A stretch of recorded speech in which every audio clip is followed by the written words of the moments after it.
what is your take on this? Concerning these children being online, Yes. there's no way even if you say you want to seize their phone, they will always find another way to go online. So the best thing is for you to just control what they watch. Okay, control what the watch. Like the other day I was watching something and I saw online a child was watching this pornographic and this and the mother just came in and entered. Anytime you see that your children are quiet in the house, you must know that there's something wrong. So as a parent, you should always check on your children. Don't just leave them be. Every minute you should be checking on them. Don't be happy with that they are quiet. That they are quiet. you know your children already. You know these people are noisy. These people are always disturbing. You know, but Miss Peace, but a parent wants the house to be quiet, and here we are. Mr. Maxwell says, "Don't be." He's right. Yes, He's right. Okay. He's right. You know, because when kids are quiet, the worst is happening. You know, as an aunt for like many years, I can tell you, once they are quiet, it's chaos. Wow. Just expect it. Wow. So the advice to parents is that enjoy the noise. Enjoy it. Expect it. Enjoy. Just like, because when they are quiet, they're doing something like they might die in the process because like, you know, they might be jumping off a cliff. They may be trying something weird, you know. But regarding this digital safety, I think I'll just say they should encourage open conversations without shouting or being judgmental. Okay, open conversation without shouting or being judgmental. Let me hold your peace as you will come back to that. Our audience, you can actually join this conversation. We're talking about digital safety and sexual exploitation of children. How do we curb this? And here we have it for digital safety. Enjoy the noise. You know, stop saying keep quiet. Everybody keep quiet. I think what we should do next, everybody increase the volume. They can be quiet, but anytime you hear them, anytime you see that they are quiet, at least check to know that why these people quiet. What are they doing? Okay. And if you see them with their phone, don't go and check the phone. Don't go and sleep. Don't just go and sleep because everywhere is quiet. Okay, back to you, please. Oh, so yeah, regarding digital safety, I think he's correct. He's really correct. Kids are kids.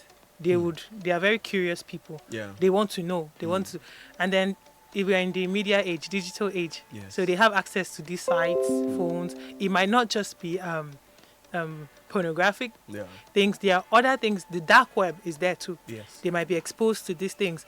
And then digital safety and sexual exploitation works hand in hand. Absolutely. Because there are predators out there and children are naive people. They will come in different forms, try to engage these children, ask them personal questions, and before you know, it start getting sexual.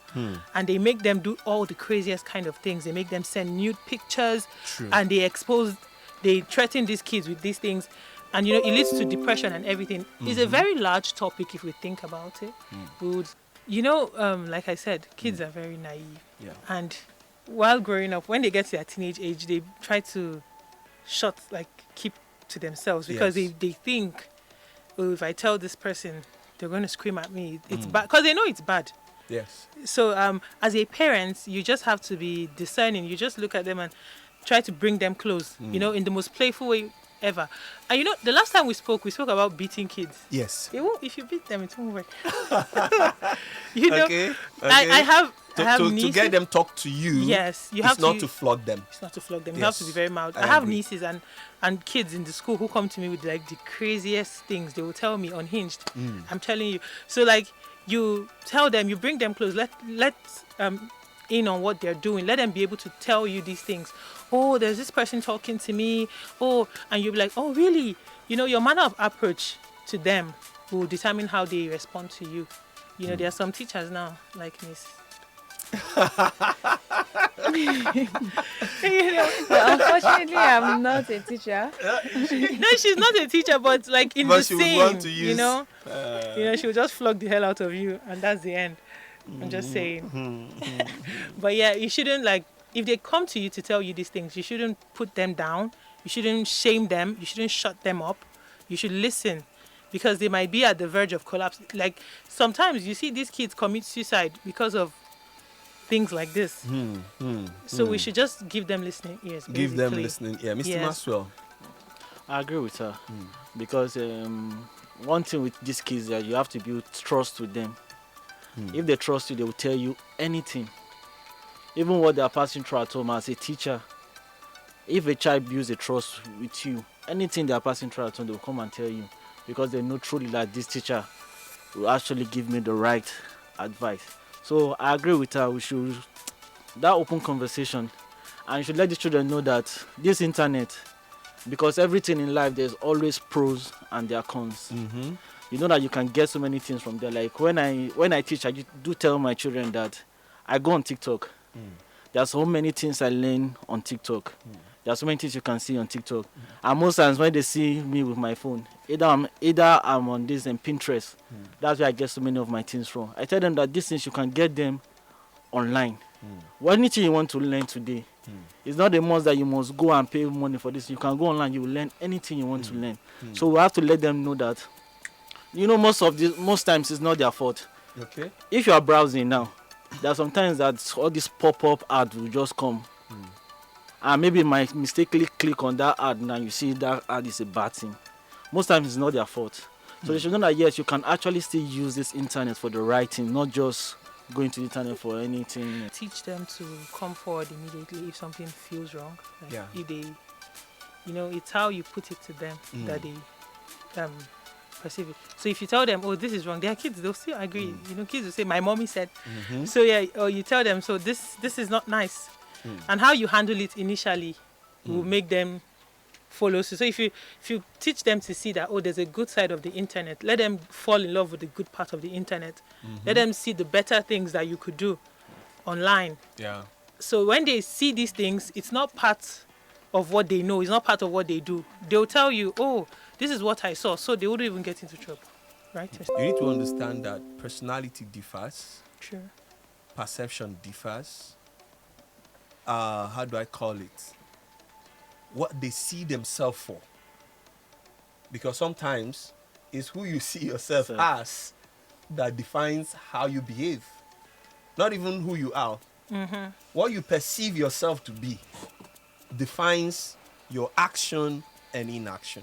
And most of the time, I see that a child that is, how do I call it now, consistently stubborn, you need to ask yourself, before you use cane, before you fight so much, you need to ask yourself the why. Why is this child like this? Right. Because you can, if you trace it down to how the child grew, right? Because sometimes, most of the times, there's always maybe one fault somewhere. Yes. And something filters in. Yes. And the thing filtered in without cane. So cane will not filter it out. I'm so interested to hear what's his name, Dexter. Okay, Dexter. I really want to hear Dexter's opinion. Oh, okay. I think that's I don't know. Dexter, come over. You have an invite. Opinion on the whole digital. Okay, the digital thing. So Dexter, because he's a teenager, so he's in the best position. Very well. I think Dexter will speak, and then maybe Ojotule can also speak, so that we can have a balance of gender. Yes. So Ojotule, you join Miss Peace on this part. So we have. It is the male versus the female. I wish I could actually set up a debate now. Okay, so. You don't need it. Okay, so go ahead. Okay, thank you very much for the question, Miss Peace. Okay, my take as a teenager. First of all, teenage years, as we've all experienced, are a very complicated set of years. You see?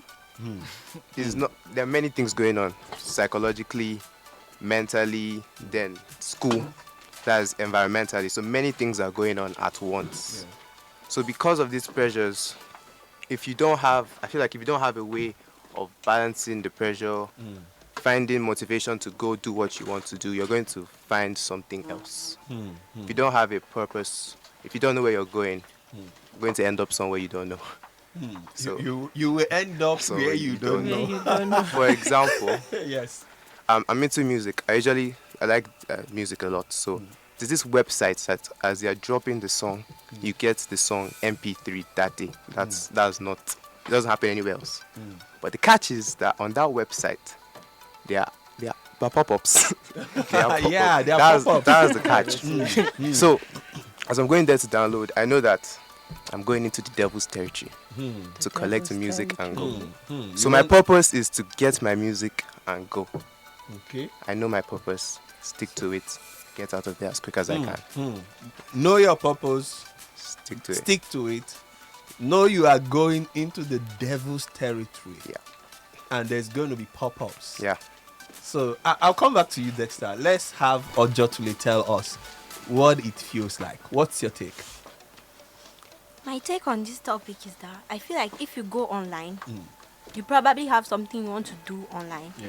So you should like put your mind to do that. Not everything you have to go to the wrong site to look for. Like even though there are pressure to do some of those things, you always put your mind like to that particular thing you are looking for online. Okay. And the pressure sometimes just goes away, but sometimes you're always tempted to do that. But I just feel like it takes a strong mind to actually do the right thing on the internet. Takes a strong mind to do the right thing on the internet. Now I'm going to ask you, both of you, a very straight question. Okay. Dexter, Yes, sir. how does it feel to be a teenager in this digital world? It's amazing. Your parents, before our parents had to ask before they get anything. I don't have to ask. I get it. So, Wow. yeah. So, it's dangerous, it's scary, it's amazing. Ojotule, how does it feel for you to be a teenage girl? You hear of your older parents, aunties tell you, during our time. Have you heard that before? How does it feel when you have to compare that time, this time? How does it feel for you? It's quite a lot for me. I go through, there are pressures at home every time. They are not every time, but there are pressures. Yes. So like I just feel like this digital age has really helped me. Like sometimes with my schoolwork and other information I need to get that I might not really be comfortable talking to it with other people. I get them. And most times it's great being a teenager, but there's also the bad side of being a teenager, like having more thoughts about different things, your pressure, like your peers and stuff like that. Because the internet exposes you. So the thought, I can just imagine, the bubble of thoughts. I can just imagine how the thought just comes, and then just like you said, the pop-up, it just pops up, and then it pops your thought on. Well, awesome. And so what is the one advice we would I think I want to take a short break so that we can breathe in and out. We'll be right back. Stay with